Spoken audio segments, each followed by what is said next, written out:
Téléchargez gratuitement l'application sur votre mobile iPhone, Android et sur iPad. Profitez des recommandations et des analyses de nos spécialistes en direct. Et suivez en temps réel nos émissions depuis les réseaux sociaux.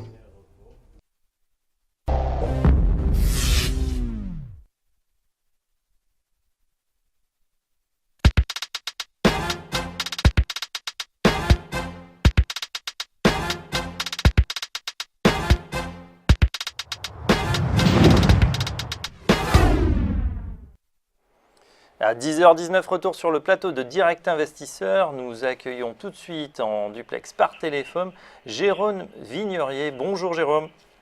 Bonjour Fabrice, bonjour Antoine. Alors après un grand week-end, on a des indices en pleine forme. Un CAC 40 qui prend actuellement 1,12%, qui a dépassé la barrière des 5100 points sur lesquels on avait échoué en fin de semaine. On est actuellement à 5130. Votre analyse Jérôme? Alors, mon analyse reste toujours inchangée. On constate toujours des indices européens qui restent très forts. Il y avait un peu d'affaiblissement aux États-Unis et finalement on se rend compte bien que les supports tiennent bon. Donc, on reste toujours dans un marché haussier. En revanche, à court terme, on reste quand même dans une situation technique tendue. À savoir, après le bon premier trimestre, on a gagné 15 à 20% selon les indices. On a des zones de résistance importantes. Donc, c'est vrai que le CAC 40 surperforme actuellement. Il parvient d'ailleurs aujourd'hui à s'affranchir, comme vous venez de l'évoquer, sa résistance des 5100 points, dont on marque actuellement un nouveau plus haut depuis mai 2008. On est toujours dans cette dynamique haussière, mais on a d'autres indices qui sont encore dans leur zone de résistance. Je pense notamment au Stoxx 600, ces fameux 400 points qui datent de 2000 et de 2007, c'est le plus haut historique. Donc on pourrait encore se stabiliser, consolider sous ces niveaux. Donc là encore, au risque de me répéter semaine après semaine, je ne vends pas ces indices, je n'envisage pas un marché baissier, mais je ne pense pas non plus qu'après ce très bon premier trimestre, on puisse continuer comme ça durablement. Donc en termes de stratégie, j'ai plutôt tendance à réduire l'exposition sur le niveau actuel, mais en revanche conserver tout simplement les actifs sur lesquels je conserve des convictions. C'est le cas justement de certaines valeurs. J'évoquais des valeurs de petite envergure, notamment Direct Energy la semaine dernière qui poursuit son accélération haussière. En revanche, au niveau des indices, j'ai moins de convictions, même si je ne peux qu'admettre que les marchés tiennent très bien sur les niveaux actuels. Des marchés, et ne donnent toujours aucun signe de retournement pour le moment. Oui, des marchés qui tiennent extrêmement bien. Ça se passe aussi pas mal du côté des États-Unis, malgré des chiffres qui ne sont pas forcément bons. On a vu les chiffres de l'emploi en vendredi dernier.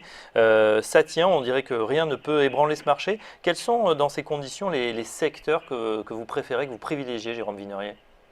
Alors, au niveau des secteurs, on semble avoir une recrudescence d'intérêt de la part des investisseurs, en Europe en tout cas, pour les secteurs liés aux matières premières. Bon, vous vous rappelez qu'au cours du deuxième semestre, on a eu un fort recul des matières premières sur fond d'appréciation du dollar américain.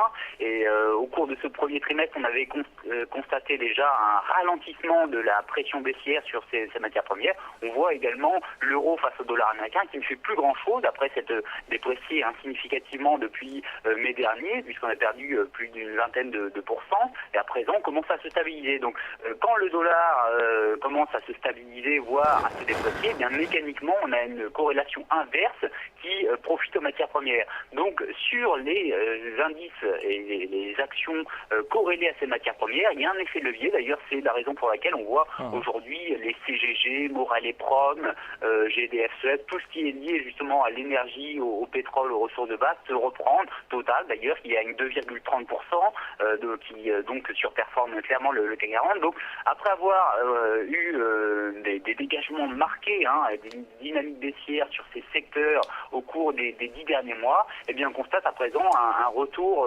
d'intérêt sur ces valeurs. Donc, clairement, en termes de stratégie, d'allocation, j'aurais plutôt tendance à m'orienter sur ces secteurs qui ont été longtemps sous-performants et qui, à présent, nous donnent les signes d'amélioration et de reprise. Pétrolier, parapétrolier, est-ce qu'il y a d'autres valeurs ou d'autres secteurs que vous regardez en ce moment? Alors, troisième secteur qui s'en rapproche, c'est tout ce qui est lié aux utilities. Le secteur Stoxx 600 n'a pas fait grand-chose ces derniers mois. Bien sûr, on a des valeurs qui ont très bien performé dans ce secteur. Je pense notamment aux groupes français comme Veolia qui se sont très bien comportés. Mais le Stoxx 600 Utilities est sur le point de donner un signal. On a vraiment une phase de pression haussière, d'accumulation qui est en train de se manifester sous la zone des 333 points. Et dès lors qu'on le franchira, on aura derrière la capacité d'accélérer. C'est d'ailleurs la raison pour laquelle, courant du deuxième trimestre 2015, je pense que les indices iront plus haut, même si à plus court terme, je suis un peu plus circonspect quant à la capacité. On voit d'ailleurs au niveau de ces secteurs, que ce soit l'énergie, les ressources de base ou les utilities, tout simplement des secteurs qui sont prêts à prendre le relais sur les secteurs qui ont conduit la hausse du marché. Je pense qu'on avait vu la santé, l'alimentation, on avait vu les immobilières, tout ce qui est foncière, technologie, télécom, qui avait bien alimenté la hausse au cours de ce premier trimestre. À présent, on voit ces nouveaux secteurs qui peuvent prendre le relais puisque on commence à voir des signes de force sur ces secteurs. Alors justement, Jérôme, dans le secteur des utilities, quels sont les titres, les valeurs que vous préconisez à l'achat donc?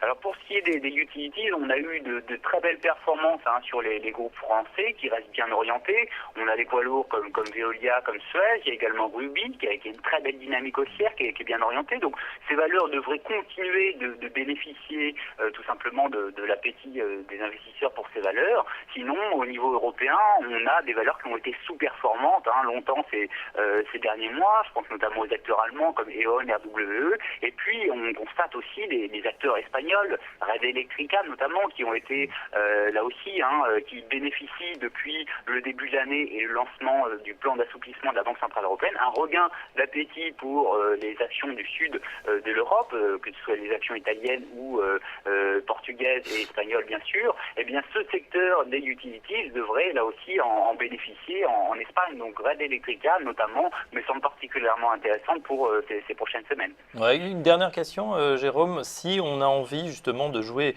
l'ensemble du secteur, vous parlez souvent du Stoxx 600 Utility, est-ce qu'il est possible de se positionner sur l'ensemble du secteur en une seule fois?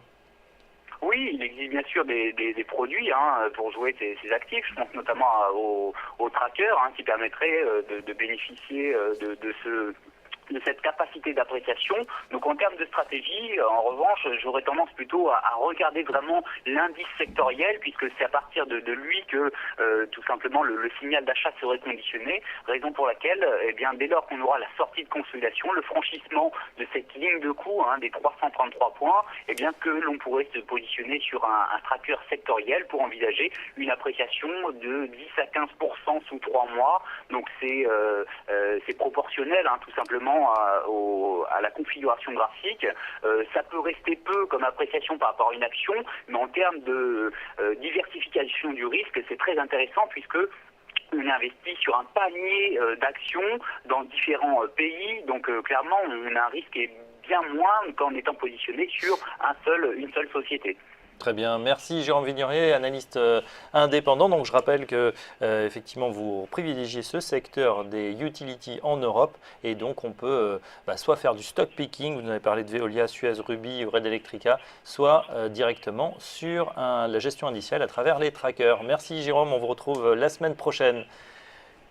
Tout de suite, on passe à la suite du programme avec un nouvel intervenant, il s'agit de Stéphane Sodutaï. À tout de suite.